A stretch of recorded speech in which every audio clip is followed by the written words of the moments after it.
Shu bola 12 yil komada yotgan ekanda. Keyin uyg'onib aytgan ekanki, men hamma narsani eshitib yotardim degan ekan. Hattoki ayolim ustimga kelib, "Qaniydi tezroq o'lib keta qolganingizda" degan gaplarni ham eshitardim degan ekan. Inson eng yaqin deb bilgan odamiga ham malol keladi vaqt kelsa. O'shaning uchun insonning quvvati qayerda, nimada desa, inson boshqalarga nisbatan hojatini kamaytirgan sari quvvat oshib boradi uni.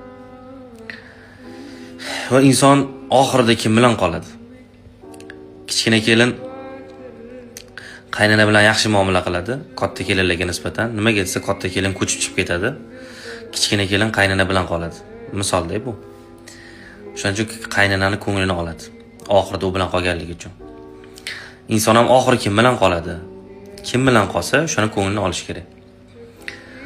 Qolgan insonlar o'sha yergacha, o'sha joygacha.